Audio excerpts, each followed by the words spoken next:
Assalamualaikum. Today's our topic is thermal expansion of liquid. First we discuss the thermal expansion of solid, how they expand on heating. Now we discuss the expansion of liquid. We take the flask filled with water. We put the tube in the flask so we can measure the level of the water. Here we take the three level of water L1, L2 and L3. We see when the molecule of the solid vibrate, they vibrate about their mean position due to energy.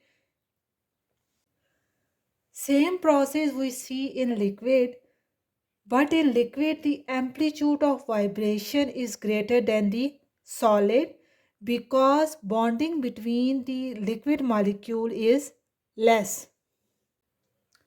When we give heat to the liquid, then the flask is also expand.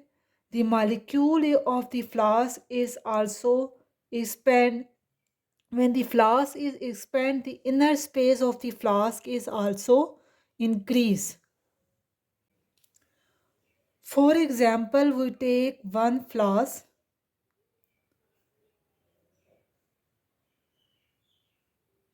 This is flask when we not give them heat.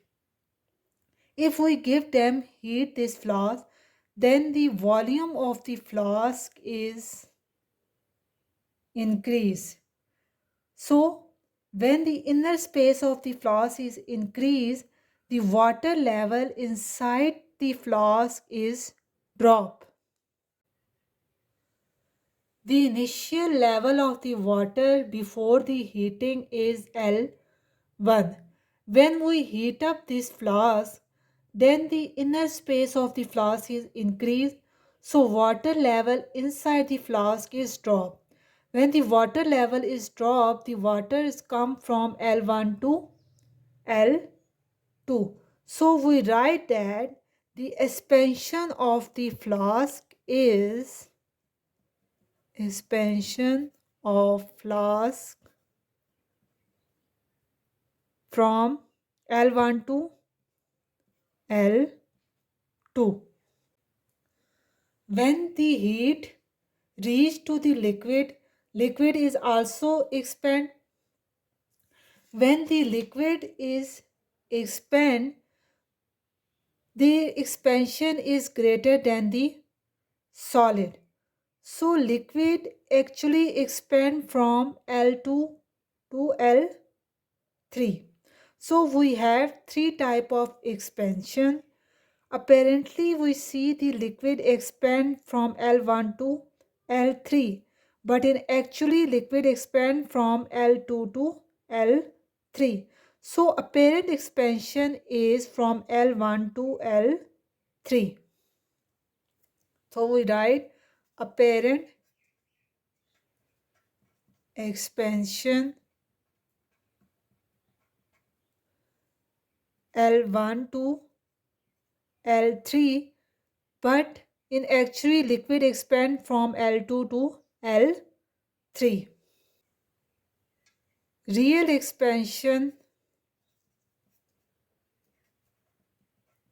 is from L1 to L2 to L3.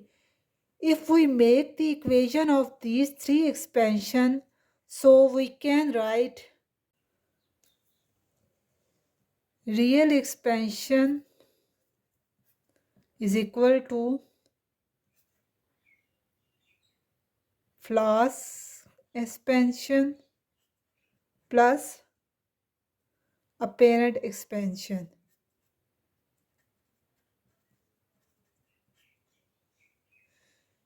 If we write the coefficient of these expansion, so we represent them with beta. Real expansion we write beta R. Flask expansion we write beta C plus apparent expansion we represent them with beta A. Hope you understand this lecture. If you like this lecture, then like and share. Thanks for watching.